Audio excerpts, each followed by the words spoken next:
and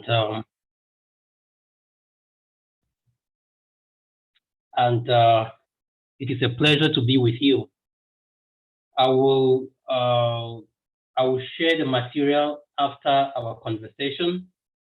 I'll share the first version, and then I'll still develop it. It's a 13-page document, but I will still add more, and then I'll share the second version. But I'll send the first version to you after our conversation. Okay. Then I will have a discussion on practical business research, sales, and trading. I'm sorry that I will not use presentation because I understood that it was like a conversation, like a discussion. So I will not use slides. But since I'll share the material, I think that it won't be a problem. And I'll keep my video off so that we should have good audio quality. So practical business research is very important because the success of every organization, whether a profit-making organization, such as a public or private company, a small business or a small and medium-sized business, or even a small enterprise like a store, or a non-profit organization like a government, non-governmental organization, an NGO, or like a small Jangi group. The success of such an organization depends on the quality of the decisions and actions of its management, and the consequences of a wrong decision can be very devastating, because a wrong decision by an executive or a manager or an entrepreneur could result to a devastating consequences. It could even lead to loss of substantial amounts of money, and even put a business out, even put a company out of business, especially when it is a scandal, when the decision results to a scandal, or the decision results to a violation of a government regulation, or even the laws of the land. And a poor decision, because I believe that here we may not only have people working for a profit-making organization, people working too for NGO could be here, or working for the government, or people who are leading a group. We understand that the decision of someone leading a team or a government or a community, the decision could be so devastating in the life of the entire group or the audience that they are leading. So making business decision is a very complex process. And the process is so complex because it involves a lot of factors or a lot of variables that are interacting with one another. And it becomes very difficult to make choices or make the decisions in a context where the influence of a factor or the influence of one variable could be opposing the influence of the other. And in that case, making a decision will be very difficult. So it needs empirical research to like conduct some research to really get the facts. And sometimes we base our decision based on intuition or based on generally accepted beliefs, which could be very wrong. So there is need for a systematic method of gathering facts, organizing those facts, analyzing them, and drawing rational conclusions to enable executives, managers, and entrepreneurs and professionals to make informed decisions. And I would like to, because the audience here are business people or professionals in the business world, that in any business organization, we should not lose sight of the objective. The objective is always to produce something, sell it, and make a profit. So because of that, we will always have to make decisions that relate to production, decisions that relate to sales, and decisions that relate to management, be it procurement, recruitment and managing of people, financial management, making investment decisions. Before you make an investment decision, you must have to be very sure that of the quality of your decision. Risk management, before you could make some decisions, you have to think about risk. And resource allocation, because in a business, one of the key difficult things is to manage the available resources that are very scarce, like finances, or if you are dealing in a business that needs some raw materials to produce a product, you have to allocate these resources in a very smart way so that you will be able to produce a product at a very reasonable price. Because if you mismanage your resources, financial, human, and other capital or raw materials, it will drive up your cost. So allocation of resources becomes another important factor, and reducing your risk is also another important factor. And another one is accounting and declaration of taxes, and making sure that you try to play smart in the tax regulations in order to not let the state or the government draw away a lot of money from you. It also needs a lot of information gathering to really know those loopholes in the taxation system that you can exploit to reduce your taxes. So all of these decisions are very complex decisions to make, and they cannot be made randomly, or like they cannot be made based on intuition, because sometimes our intuition is going to fail. And the sustainability of the business will depend on our ability to maximize profit and to minimize cost. If we have to maximize profit, we have to reduce the cost of production. So it requires a lot of research, a lot of developing new technology that are going to they're developing technologies that are going to facilitate the production, or developing technologies that are going to enable the business to innovate. Because you and I understand, because we have to understand that when a business fails to innovate or fail to develop new products that matches the needs of the customer, very soon that company is going to be flushed out of business. And we could observe such scenarios happening now. We know that Apple, Huawei, and some other smartphone manufacturing companies have integrated cameras, integrated radio, music, and a lot of things into a smartphone. Our smartphone could do a lot of things. So those companies that specialized in making only camera and did not even improve the quality of their camera. So the quality of camera of pictures we take with our smartphone is far more better than the quality of pictures that are taken using other professional cameras sometimes.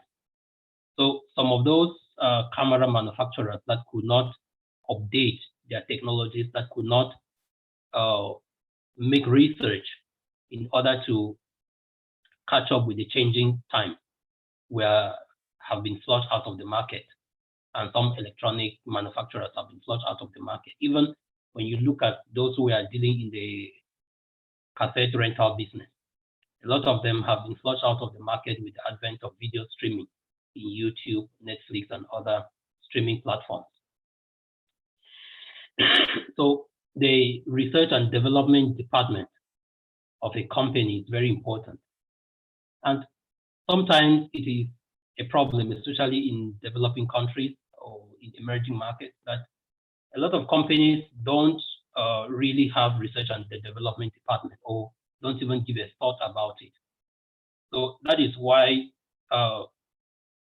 companies in these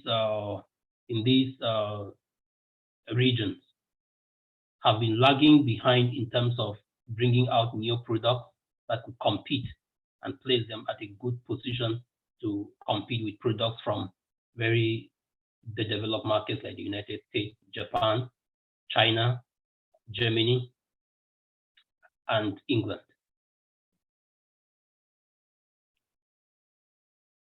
So another thing that we have to bear in mind is that we have to make very good decisions, and the decision should be based on a well-structured research process. And the qualities or the skills required by a researcher to conduct a practical business research include the ability to network with people, because first of all, when you are conducting a research, you first have to perceive a problem, which means that there is a problem. It must not necessarily be a problem. It could be a goal that you have to meet. Maybe you have to roll out a product into the market, and you need to have an opinion or have an idea about the current state of the market as far as that sector is concerned. And it could be the goal could be to reduce the cost of production, or the goal could be to improve the working conditions of the workers, like to make them more productive, like to find ways of making them more productive. So you have to perceive a problem or define a goal that you are trying to find out, or something that you are trying to look into. And then you define the problem. And then when you define the problem, you need to search for people that you can contact, maybe have some discussions with them. And also it involves administering of questionnaires, and all of these things. You have to be able to have that people skill to be able to connect with people and to interact with them. You have to search for appropriate books, reports, articles, websites, manuals that contains relevant information about the subject being researched. Then you have to have the ability to read very fast and comprehend the material being read, because you have to read so many articles, books, manuals, and you have to have the ability to carefully observe and perform tests and assessment, and also to perform measurement, because it could be a research that you are trying to assess a system, and you have to make some careful observation, or you have to make some measurements, or you have to carry out some test procedures, or you have to perform some or to record some data. So you have to have these abilities to observe carefully, perform test procedures, make assessments or judgments, perform accurate measurements, and then record the data in an organized fashion. And you have to you must have the ability to conduct interviews and conversations, because as a researcher, you have to collaborate with people. Your success depends largely on your ability to collaborate. And you have to have ability to prepare survey questionnaires and administer them, and then analyze and interpret the results and draw conclusions. And you must have to possess the ability to carefully document the research, because once you have performed the research, you must be able to document carefully so that it could be used in the future, it could be referenced, and it could be used by other people or by the general public for decision making. Because if you don't document carefully, it may not be easy to actually draw conclusions or see the outcomes of the research properly in a good way. And the ability to make pre-presentations and conduct discussions, on the outcomes of the research. It's very important. And an effective business research should be relevant because it should the conclusions of such a research should be able to provide answers to the problem being investigated or to the question being investigated, and the conclusion arrived at must be sufficient, must provide sufficient information that would enable business executives, professionals, to make some sound judgments and to make some decisions which are based on sound principles and not based on beliefs and intuition. Then it must be current, which means that the sources that you are using for your information must be up to date. And the problem that you are actually looking at should be something that is actually being felt. And it should be accurate. The data and the information that you collect should be as accurate as possible. And the sources where the researcher is getting the information should be carefully verified. A researcher should not use material or cite sources that have not been reviewed, or that like just go to blogs or websites and cite sources for a serious research. It doesn't work that way. So it should be thorough. So the analysis should be very rigorous and very objective, which means that the researcher should like examine all sides of the question or of the problem.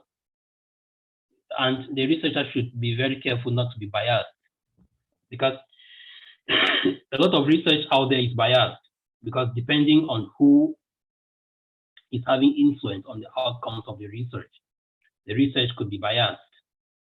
For example, there are some tough research problems.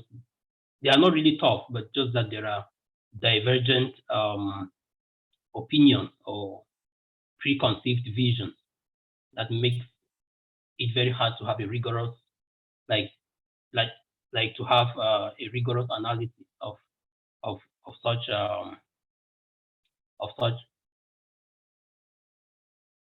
problems. And then it should be realistic, which means that the researcher should avoid vague theoretical abstractions that have little or no implication on real business problems or on the problem being experienced or felt. And the researcher should be careful of utopian preconceived ideas that introduce biases in the interpretation and conclusions of the research. One such example that I have, there are a couple of examples that, especially in the world of economics, like subjects like minimum wages, subjects like price control, like some minimum wages. Actually, Professor Thomas Sowell, where he has done a lot of research in this field, and his conclusions were very much diverging from popular opinion. And he realized that when they set minimum wages, businesses actually just automate their services or cut down the number of workers. And what actually happens is raises unemployment. And when he started trumpeting this, it was very difficult because there are already preconceived ideas, like the intentions. People look at the intentions, and also things like price control, like rent controls. When they control rent, it leads to housing scarcity. People don't build because they have already fixed the prices of rent. So he looked at a host of so many of such problems, and he realized that in some places there are already preconceived ideas, and no matter the outcome of the research you are trying to present, a whole huge section of the academic world will just completely ignore what you're saying or just reject it because it doesn't fit the preconceived ideas that they're already having or the intentions. And it should be ethical, which means that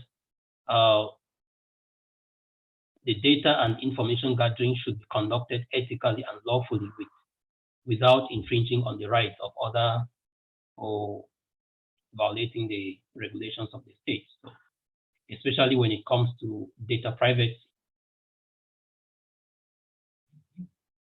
So we have like two kinds of research. We could have primary research and secondary research.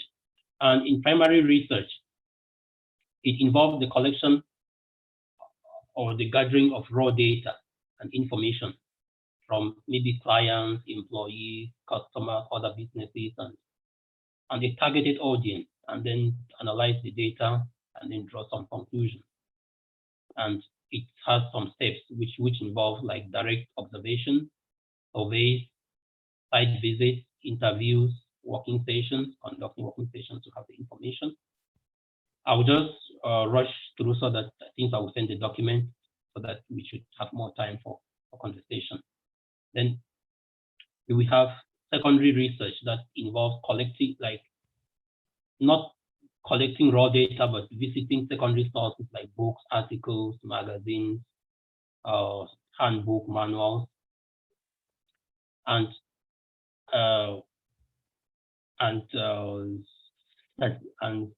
statistical reference documents for numerical data.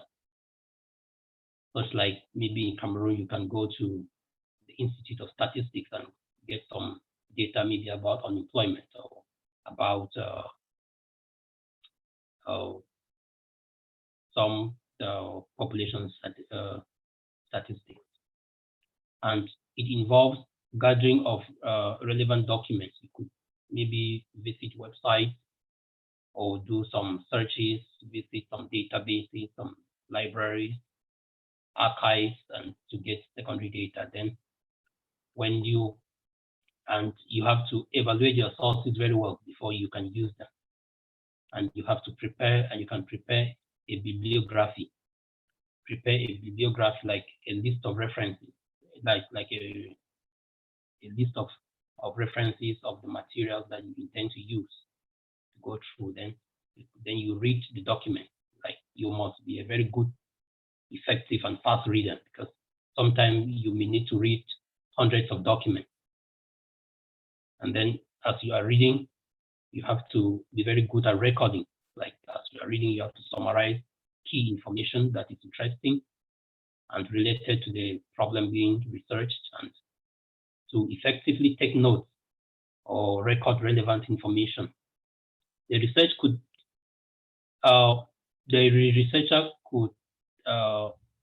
download documents from websites or go to bookstores, get some books or libraries or public libraries.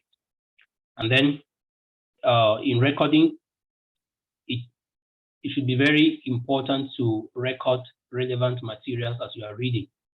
And also in case of quotations, they should be quoted word verbatim. And if possible, sometimes print or even photocopy some relevant materials for future referencing as you are walking along. And an effective note-taking requires the researcher to be able to identify the relevant points and also to carefully put them down. Then also to document the research. So in summary, the research steps could be put in the form of an algorithm. Like you perceive the problem, you define the problem, you gather the data through survey, you analyze the data, you interpret, and then you develop the concept. Just that cycle. So until you are able to draw some conclusions. And sometimes the results of the research could contradict popular opinion or contradict what the researcher was expecting. What should a researcher do at that time? I think a researcher should follow the data, follow the statistics to the logical conclusion, and put away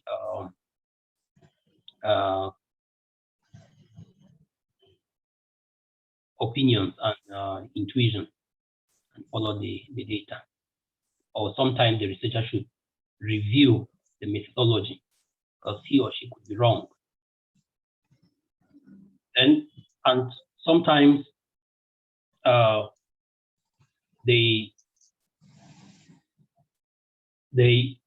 time frame to conduct the research is not expected to be too long because it is a business problem and it is time bound.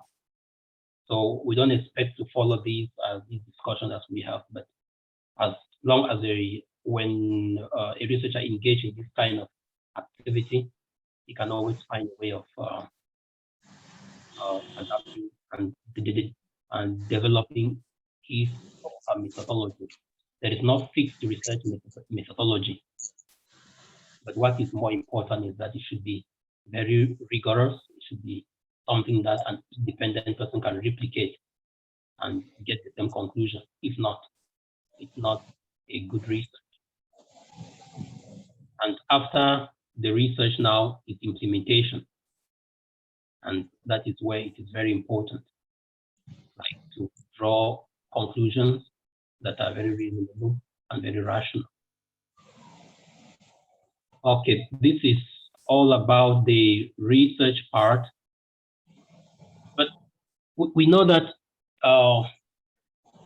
in the organization,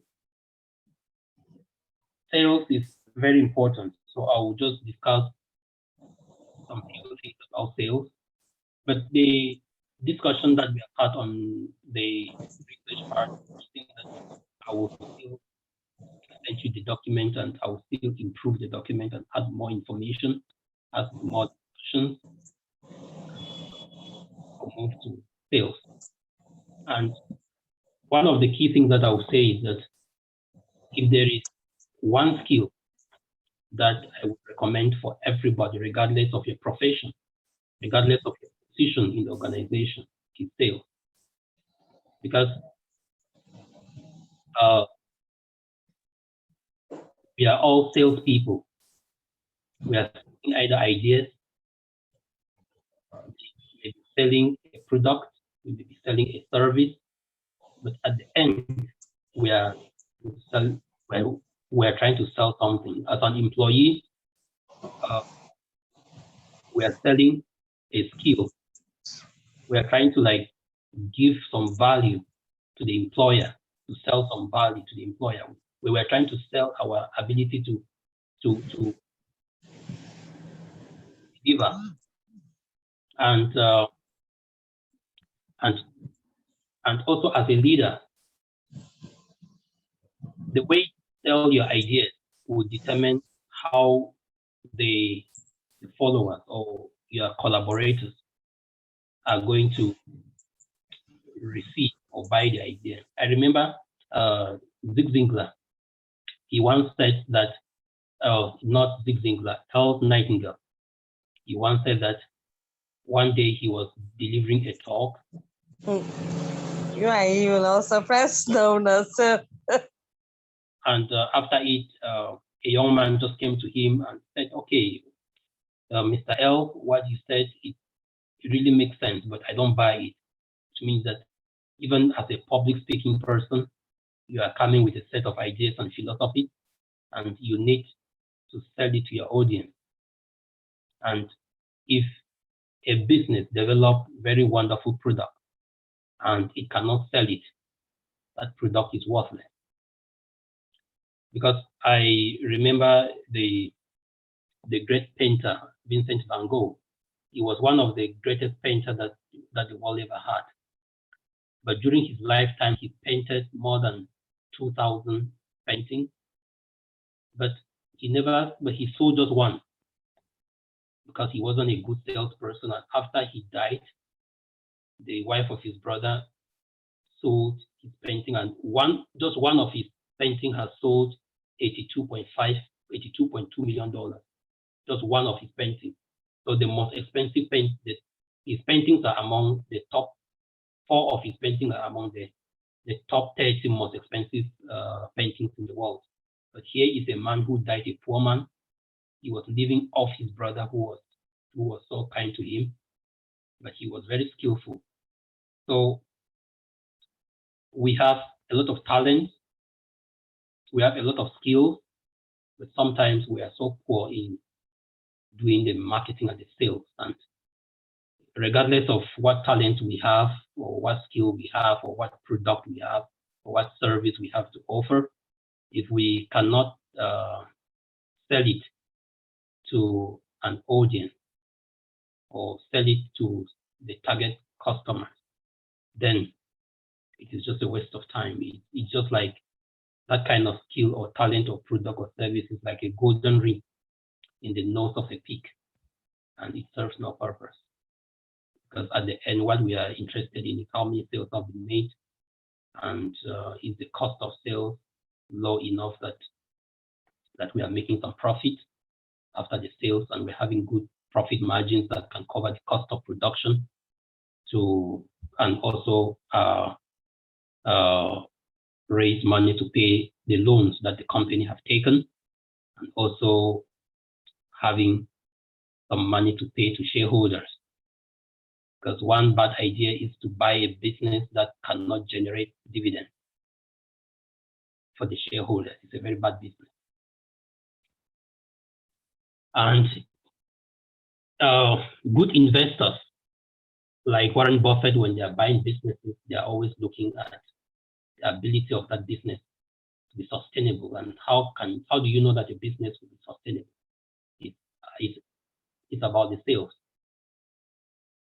You look at the sales and the potential of it scaling up the sales, then it means that it is a good business. And also, if the sales or the profit, like the balance sheet of this company, will be able to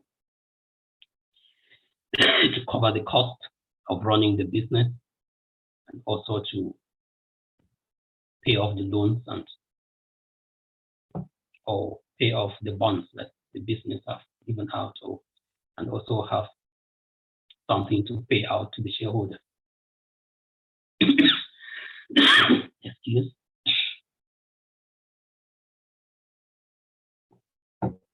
So the objective of every business is to produce high quality goods and services at the lowest cost possible, and to search for potential customers who will purchase the goods and services at the highest possible price.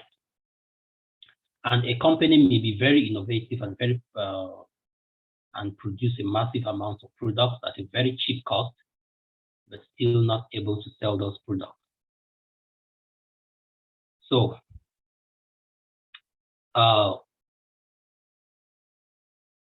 one of the main reasons why this happens is due to the inability of the company to structure their sales system, and to also try to increase the sales. And so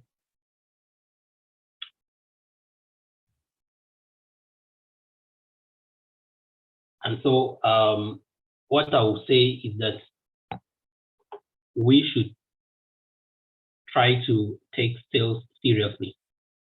So I have a write-up in the document I was sent about sales. It's a short article. It is an article that I published in one magazine, so I'll send it as well. Then I will discuss about, so therefore, regardless of the nature of our interactions with people, our success, whatever we do largely depends on our ability to sell our skills effectively, or the product or service that we are trying to sell, or the ideas that we have. Because I've seen people with great ideas, but the ideas rarely go anywhere because they can't sell these ideas to people that you can form a mastermind alliance with them and execute these ideas to the effectively. So selling is one of the most important skills that everyone should consciously develop. But sadly enough, it is often ignored by many people, because some people will say that, oh, I'm not a salesperson. but you shouldn't be a professional salesperson before you call yourself a salesperson. But for the fact that you are a human being interacting with other people, trying to influence them, which means that if you ask me to define sales, I'll simply say that sales is like an art of persuasion, because you have to persuade someone to buy your product or an idea or a service. And to be a good salesperson, you must possess some essential skills. And I will just outline them. And one of them is reading. A good salesperson must be a very good reader, because you must read books to understand. Because a product is never fixed. Products keep changing. And as a salesperson, you cannot sell something you don't understand. One of the worst things to ever do as a salesperson is to sell a product that you don't understand. I had once been a salesperson for a software company, and I went to the customer and I was talking about a software and talking about the functionality that doesn't even exist in the software. And when I came back home, I almost killed the developers because they had to include it because I said it. And I said it because I did not even have an idea about what the software was doing completely. So that was one of the big blunders that I did. So as a salesperson, you must be current with your product. And there are some products that you need to learn about them by reading, by trying to reading the manuals, or trying to read the technology behind the product. If you are selling solar panels, you should understand the technology behind solar panels. If you are selling television or electronics or whatever product you are selling, you should understand the technical jargon, the language. And how will you understand the technical jargon, the language, understand the technology, and understand the functionality of the product and some other features or some other information about the product? Is by reading. And as a good salesperson, you have to read sales books, because sales skill is not something that someone can effectively call his or herself the best salesperson. It is the results, and the results counts because of continuous self-improvement. And society keeps changing. The techniques must also evolve based on, in the past, people that were doing sales were always calling. So if you have studied sales by reading books that are talking about cold calls and talking about door-to-door selling, and now the internet have come and everything, and the game have changed. Customer relation management tools, a lot of them have cropped up. You have to learn them. And also, if you are selling ideas, you must be a very good reader, knowledgeable about those ideas that you are trying to sell. And if you are a seller of skill or applying for a job, there was a guy during the time of the depression in the United States. Everybody were applying for jobs, and having a job was very hard at that time. But what this young man did was he cited a very interesting company that was recruiting at the time, studied all their processes, studied a lot about the business, understand what the business does, and even understood some problems in the business. And then he dropped his application and even requested for an audience with the HR of the company. And when he reached there, had a conversation with this HR, they realized that this guy understood a lot about their business. So they recruited him. So they recruited him based on his ability to sell himself. But he had to study about the business, what he does, before he could effectively sell himself to this company. Then communication.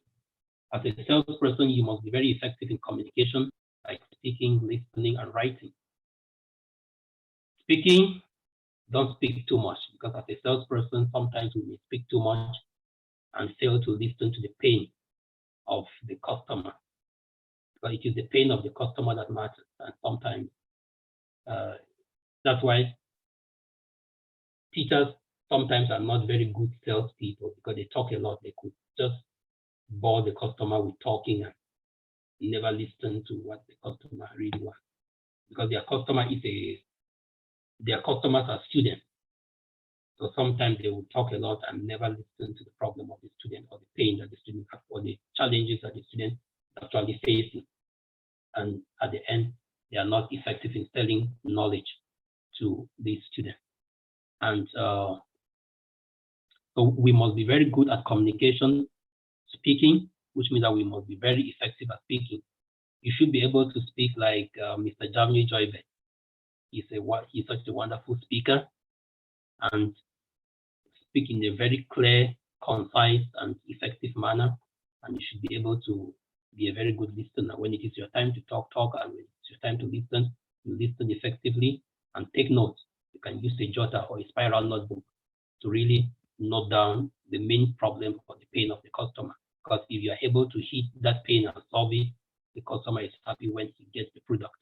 If not, the customer wouldn't return again, and it will be a very bad sale because it will be a bad reputation. Because one satisfied customer can give you many more customers in the future, or refer your product to other people. And I have experienced that a lot, where people refer customers to me after they receive a service from me. And I've done the same too to other businesses when I receive a very good service. So it's something very trivial. And research and information gathering. A salesperson should be very, very good at research and information gathering. Information gathering is very, very important. Like at the moment, I can tell you about the volume of trade happening between Nigeria and Cameroon of some specific products. And because you have to be always having people in different places that you constantly talk with them, people who are actually doing what is of interest to you or working or key people. Like, for example, information is the key, especially price, having information about price and having information about some details, maybe like government regulations. But if you go and enter a business without proper information gathering, and it is a sector that has some government regulations, and you realize when you have already committed some funds or finances, you could lose a huge fortune when you hit the roadblock of government regulation. For example, if you engage in maybe planning to get into fish business and you already know the regulations that are in place and you do not do proper information gathering and you get stuck when you're already inside. There are so many areas, especially, and sometimes they can be, you need to do proper information gathering and research so that you can so that you can be able to know how to get to the real audience and also to have information about prices, because prices are very sensitive information that customers respond to. If you offer very cheap prices, you have more customers. And as a salesperson, you must be very current with information and also about the changes in technology and also other factors influencing the product that you are selling. You must be a fast learner. In fact, I always say that a salesperson must be a lifelong learner. There shouldn't be a time that the salesperson should stop learning, because he must have to be current, just like reading and learning, even though they are not the same thing, because you can read and then you learn nothing, or study and then learn nothing. So you must be a fast learner, which means that you should be able to acquire knowledge and then apply it effectively. That's what I call learning, the ability to acquire knowledge or skills and then apply it effectively to solve a problem. So you must be very good at that, at acquiring and applying. You must be very good at persuasion. This is one of the top skills of a salesperson should be persuasion and negotiation, because your ability to persuade someone and to negotiate with that person is very important. So it's very important, like, to build persuasion skills. There are a couple of books that you can read on persuasion and on negotiation, like Never Split the Difference. There are a whole lot of other books in the area of negotiation. And persuasion is a key, because you could have a good product, but you can't persuade anyone to buy it. So you can't negotiate the deal and close the sale. And then you must have self-control. You shouldn't be someone that gets angry so easily, because someone that you call a prospect and he doesn't pick and you get angry, then you will definitely fail, because you have to be patient. Sometimes you will call a prospect and he drops, or he picks and says, please call me back later. Or sometimes he picks and he doesn't sound polite, but you still have to keep your cool. So the ability to be self-controlled, to have self-control, is very essential, very essential as a salesperson, because it enables you to interact with people, even though they may do things that are going to cause you a lot of discomfort, like dropping your calls, not picking your calls, or even giving you an appointment and maybe a few hours to they change it. You still have to, as long as it is a prospect that you really have thinking that he or she could purchase your product, you have to exercise some patience and be able to control your anger. Or the prospect may negotiate in a way that is so, like, imagine in our context in Cameroon, have you gone to a shop and then you are trying to bargain a price, and then you call your own price with the desired margin that you want, and the other person just gets offended? That's not a good person to trade with or to sell with, because as a good trading or sales, as a good salesperson, you must have to keep anger far apart, and self-discipline. You must be very self-disciplined, because it requires emotional intelligence or emotional control, and also to be very objective, goal-oriented, and persistent, be able to, like, discipline yourself to, even when you don't feel like, as long as it fits the goal of your sales, like, as long as it will help you to reach your target goal, because the salesperson must be goal-oriented. You must set sales targets that you must meet. If you are selling and you don't have sales targets, it's a very messy situation, because that inner drive wouldn't be there. That inner drive that really gives the ability to persist or to, like, work harder wouldn't be there. Then maintain a positive mental attitude. It still goes with self-control, which means that the way you approach especially situations that have to deal with conflict of interest during the sales process, it's very important. And to be able to, sometimes you really see that someone is trying to make fun of you, but you have to turn it. You have to have an attitude of trying to, like, diffuse or have, like, a winning attitude as well, being very optimistic, even when, because there is a salesperson that really prospected with 98 customers in a row, and all of them said no, but the 98 made a sale. So we have to understand that a sale or a sale transaction is like a binary event. Either you make the sale or you won't make the sale. The probabilities are 50-50. The fact that you fail to make the sale now wouldn't have an impact on the next sale that you are going to make. And if you fail 10 consecutive times, it doesn't change the possibility or the probability of you making a sale in the 11th sale. Same like if you have been making 11 sales consecutively, it doesn't mean that the next 11th person that you're going to meet, or the next 12th person, or the next 20th person is going to buy the product. No, so we should have that in mind. Like, we may try our best and the sale process doesn't close properly. But we should understand it is a binary event. Then, so that in that case, we will be very optimistic, even when times are not favorable, and we keep persisting. So we should understand the probability. The more people you prospect, the higher your chances of making a sale. So a salesperson should spend more time prospecting in the presence of the customer and trying to meeting as more customers as possible, increasing his chances.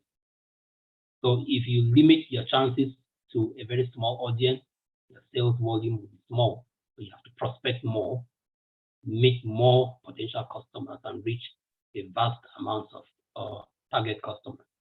And also, if you are looking for a job, you must have to apply. And I always tell this to a lot of guys here. I always say that when you apply for a job, it is a binary event. You can be recruited as well as you cannot. And the fact that you have not been recruited will not affect the next application. So the probability is always 50-50. I've seen a guy who applied 100 times, and in the more than 100 times, he got a very great job. But he kept applying because those are independent events. The probabilities are independent. It's just 50-50. Either you are taken or you are not. So when we understand like that, we don't give up. So as a professional, if the job that you are in is not satisfactory, just keep applying. If you are getting rejections, you will soon get an acceptance as you go along. So just increase the number of applications. So the number of applications increases the chances of getting a better job. But if you settle for the job where you are in, just because you are afraid of rejection, you won't go anywhere. Same like if you give up prospecting with customers because you have received so many rejections from potential customers, you can't be a successful salesperson. And you must have the ability to establish and maintain relationships, networking. This one is my core strength. I have very good skill in this networking. And the businesses I do, I always excel through network. And networking is something that you have to network with so many people, but there is one secret there. You can network with 100 people, but the real key valuable people will be like 20 or even less, even 10. But should it stop you from networking? No, please, because sometimes some people within your network that were valuable before will not be valuable again sometime in the future, and some that were not valuable becomes valuable. There is somebody in my network that have never been valuable to me in the past since I started interacting with her. But at one point recently, she just gave me a very good deal, very good deal, and it happens like that for a lot of them. But please take note, when I say valuable, somebody could be a very good member of society, a very good gentleman, very nice, but doesn't add value. So when I talk value here, it should not be misunderstood to feel like I'm trying to demean someone or evaluate somebody only based on what the person can do to me. But in fact, if somebody is in my circle of friends and I can't add value to the life of the person, and the person can't add value to my own life, at least somebody should be able to add value to the life of another. And that person, I have to sometimes evaluate the amount of time that I have to devote to such a person. Because we have to be very much realistic. Life, the value must not be in terms of money or whatever. It could be spiritual, it could be moral, it could be, because I have some people that just give me just spiritual advice, some that give me moral advice, some that are just like friends that we just go hang out, take a drink. But during that period, we discuss things that are life-changing, but not financial or business related.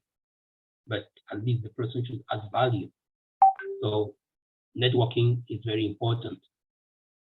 Then the ability to effectively manage time is also another important thing. Storytelling, critical thinking, problem solving, and consulting. Ability to leverage on technology, ability to use technology like digital technology for sales, and the ability to leverage on the experience and expertise of others through collaboration. Very important. I've used that in my research. Most of my research is in partnership with other people, and that's why it helps me to publish more and to work effectively, because I share tasks and leverage on their experiences and expertise and their time. And the ability to observe carefully, and the ability to focus and concentrate fully on one thing at a time, and then also to understand psychology.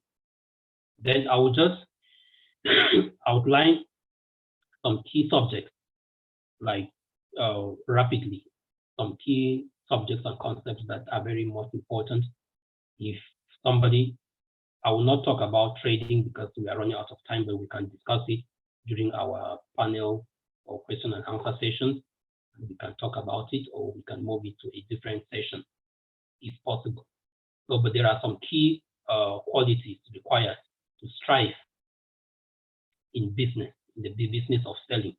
And it is like, or to strive in the business of research and selling or whatever. And one of the things should be reading. This is a very good skill. Learning, writing, should be very good at writing. Should be very good at arithmetic and mathematics, especially compound interest. I was so shocked that lots of people don't know compound interest and doesn't understand how it works and how it plays out in their finances and other aspects of life. It's something that could be a discussion for a different time. Mastery of modern technologies, the ability to conduct experiments, not just scientific experiment, it could be social experiment. Experimentation is very important. Sometimes it is an observation experiment, just observing things in the society and simulating in your mind, experiments in your mind. Then research and information gathering. You should be able to conduct research and information gathering. It's a very good skill. Selling is a very good skill. Persuasion is just like selling. Communication is just part of selling. Listening, critical thinking, physics. When I talk of physics here, it's just like understanding mechanism, how systems work, especially physical systems, or even non-physical systems. It will be very interesting to understand the mechanism of the economy, how the mechanics of the economy works. If you look at deeply, you will really be very fascinating how mechanical the economy is, or the business, or the mechanics of finance and business. Then philosophy is something very important. Ethics, like trust, the reason why business is very tough to do in Cameroon is trust. It relates to ethics. It's very important. Trust and integrity. Then investing is very important subject to study. And if anybody is interested of the books to read in this domain, I can share books in any of these domains that I'm listing. Accounting, planning and organization, financial management, emotional intelligence, and relationship management, risk management, and you have to understand concepts like leverage, compounding, and a host of others. I think that we have run out of time, but still so many things to say. Like I said, I will leave our trading for now, and we can enter into the panel discussion. I skipped out something, but please, I'll beg for 2 minutes just to, like, the essential qualities of an effective salesperson. You must be self-motivated, ambitious, goal-oriented, purpose-driven. You must be trainable. Should be someone that is flexible, coachable, and very adaptive. Must be have mental flexibility and open to new ideas. Must be empathetic. Must be passionate. Must have really very strong passion. Decisive and action-oriented. Must be sociable, like networking as well. Responsible. A salesperson must have this kind of. It must be a responsible person. This quality is very important. Bold and courageous. You must be very bold and courageous. You must be patient. Like I said, you must be high level of curiosity. Curiosity is something very important as a salesperson because it helps you to understand, like to dig deeper Then you must be optimistic and possess high levels of integrity and must be tactful and diplomatic. This last word of tactful and diplomatic is very important. Sometimes somebody will say that, oh, I will not want to be pleasing people. You must please those key people within your two circles, otherwise you will run into trouble. But don't accept that idea that you shouldn't please people. Those that are very important to you, like your employer, your customers, even your spouse, because each and every time you are trying to sell your personality to your spouse, so you must try to please that person. Try to please your target customer, in fact. You must please into your customer. So you must be tactful and diplomatic, not to ruin relationships. Okay, I think that we can end this first part. There is a lot to say, but time is too short. And maybe sometime in the future, some sections of these discussions could be organized as separate sessions. Some aspects of this discussion could be organized as different sessions for in-depth discussion and conversation. Thank you very much, my dear friends. All right. Thank you so much for that session. Thank you very much. And definitely the session is recorded for people to go through over and over to take advantage of the insight. So a few questions from me, and then we can get questions from the participants. The first question I have is about research. Now, many times, many entrepreneurs at the startup stage who want to start their businesses, very, very few of them have basic practical research skills whereby they can go to the field and gather data to maybe determine the desirability of their product, or if their product will actually be valid in the market. What concrete steps can you recommend to a fresh entrepreneur who doesn't have research skills? What process can they go through to carry out proper research that can give them the right data before they launch a new product or a new business? Okay, thank you very much, Mr. Javni Joybet. For a fresh entrepreneur starting out to launch either a business or a product, the first thing is to do a market survey. But this idea of doing a market survey is something that is just a theoretical thing. But sometimes it's very important to first do a deep, thorough reading about the industry. First of all, you have to assess the industry, the depth and the breadth of the industry, which means that if you are in the agriculture business, for example, you should be able to know the target your target customers, but it will be very difficult to do a primary research because it will be costly and time consuming. But a startup is like an iterative process. So for me, I would recommend that they should first do like a survey to their target customer.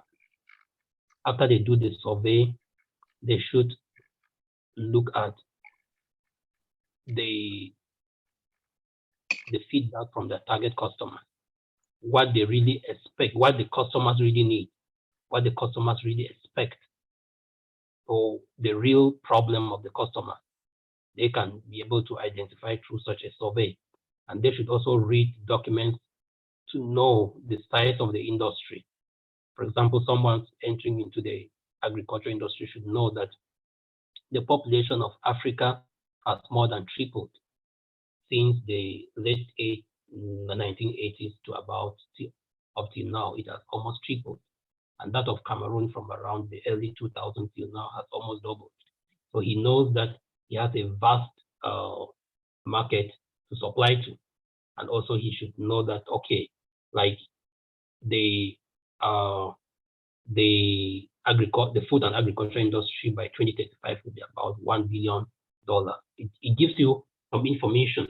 And sometimes if the person was like an entrepreneur from Nigeria, for example, getting into the area of palm oil, the person could maybe understand that the volume of palm oil that they import, the volume of palm oil that they export, and then the capacity of production of the palm oil, then research about the challenges, then research about the technological and non-technological challenges. By the time you gather all these data and you're launching your product or you're entering into the market, you have assessed some of the problems and then prepare for them. I don't know if it actually answers your question. First, secondary research, read documents, consult statistics, references, consult even experts, discuss with experts. That is another source of information. So do that thorough study, and then from there now you can now conduct surveys, because sometimes surveys are not enough.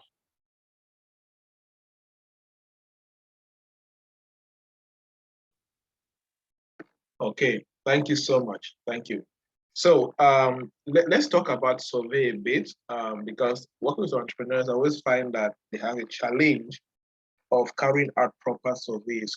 Can you share some examples or some process that an entrepreneur can go through, or even a company executive can go through to carry out a proper survey? Maybe examples can be more practical. Yeah, to do a survey, it means that you already understood your problem.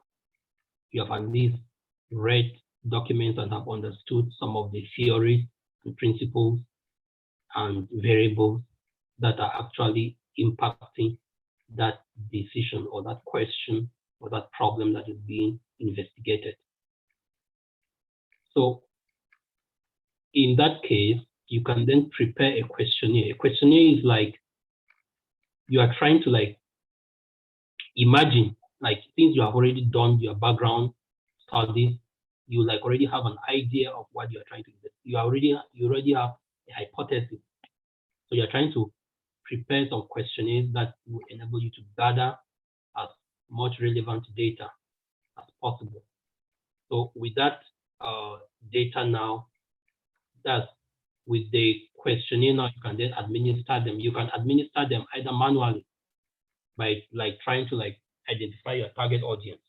For example, if you were trying to like investigate on the adoption of software system in hospital, or the adoption of ICT in agriculture, means that now prepare questionnaires related to the factors that are impacting the adoption. Maybe you could have maybe like energy, the cost of energy, internet connectivity, and a host of all other things.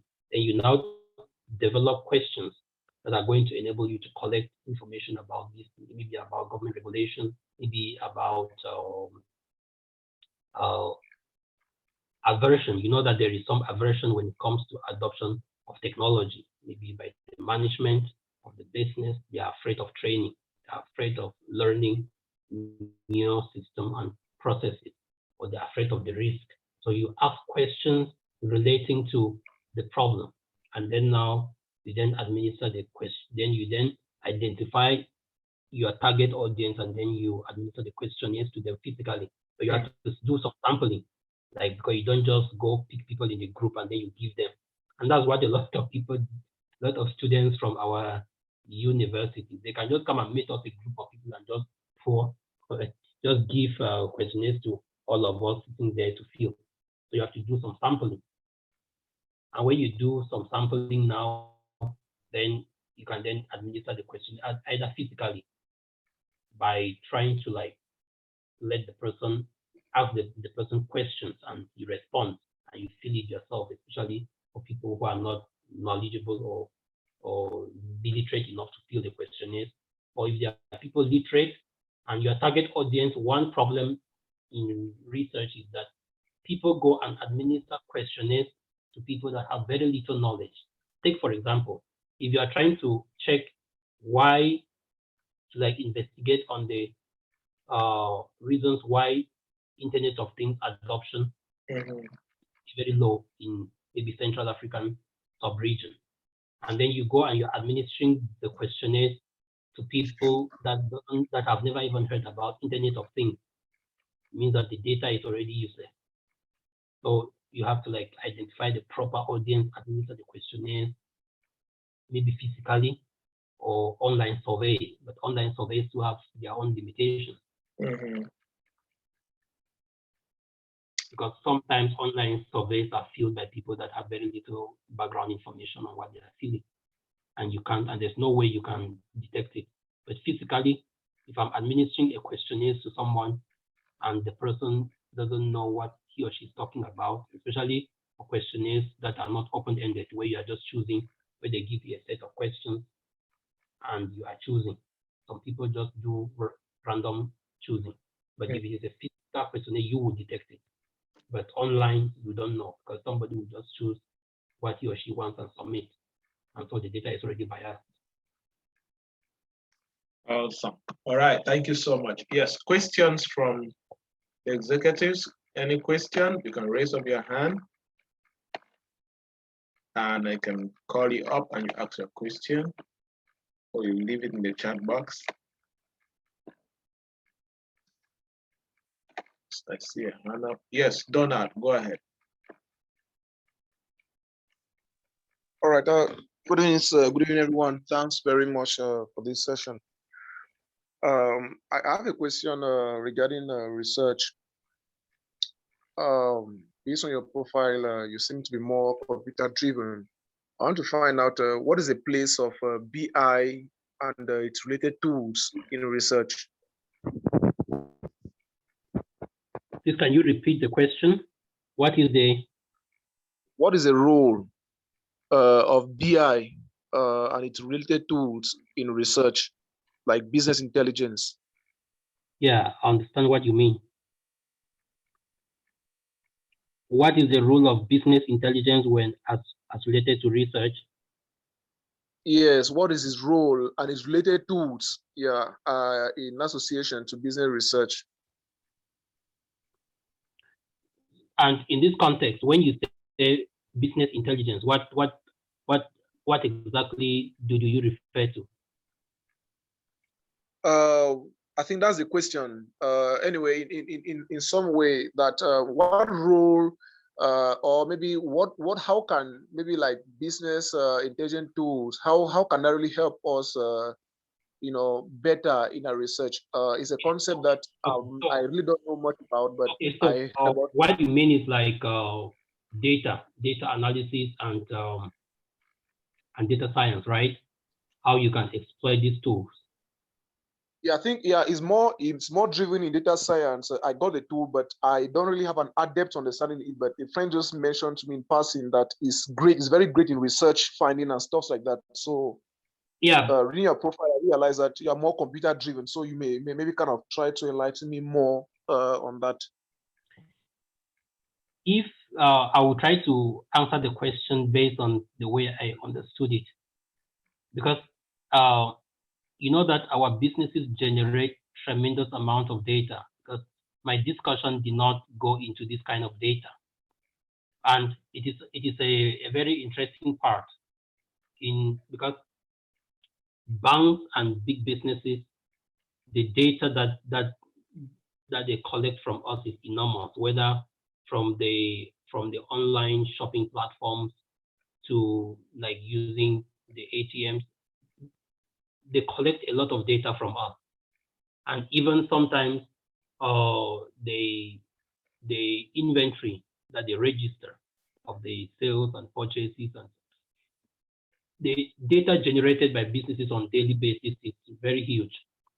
And these data can be exploited, can be analyzed in order to make very much informed decisions. For example, you may have you may be running a shop with huge amounts of products, and you want to keep track of the sales of those products, and or maybe keep, because with the data that you collect from the inventory, there are a lot of questions that you can be able to answer by analyzing those data, and also in the case of hospitals, like the data that hospital management systems collect can be very much analyzed in order to make very informed public health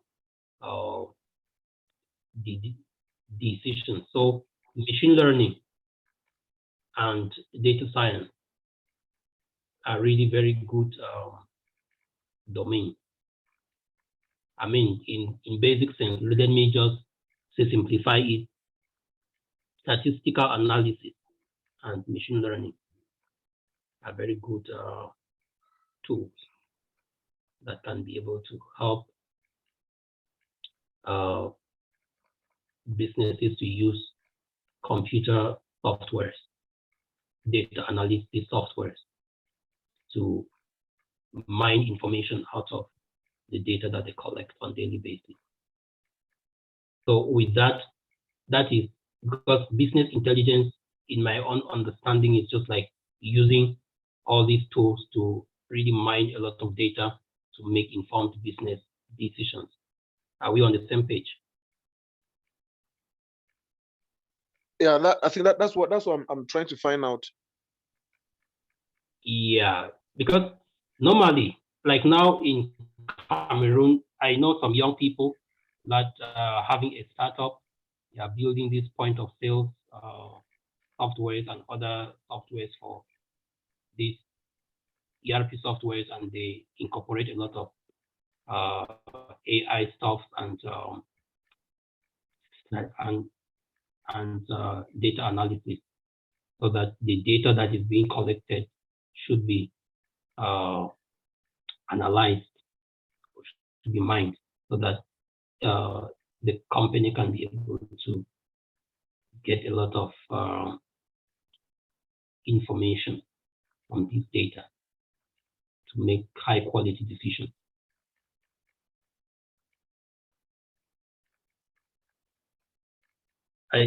That is the way I understood your question, my dear friend. I don't know if my understanding was the best one. All right, I think I've gotten a general sense that basically it just has to do with maybe using computer softwares and programs to mine information in order to make better informed decisions. Exactly. Okay. All right. Thank you. You're welcome. Awesome. Good, good. Anybody else with a question? Especially on research, every executive should have basics when it comes to research.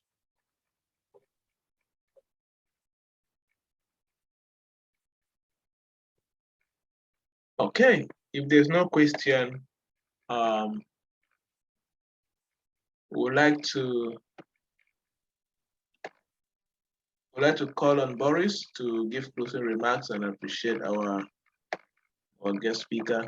We can close for the evening.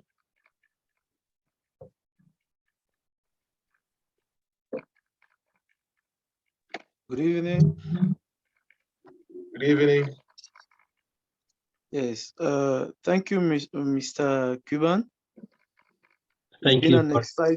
It's been a very exciting session listening to you, going through practical business research.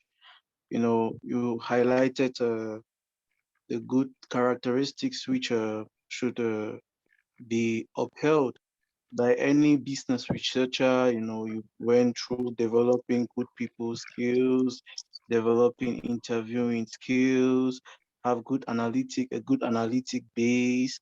You also, went ahead to make us understand the different types of research, talking about primary and secondary research. You went into sales and highlighted on the benefits of doing psychology, negotiations, developing good sales strategies. So with all of these, we can say it's been an enriching class. And we want to thank you. You delivered your package in a very calm and, composed mood. And we also like to thank you for the questions which you answered.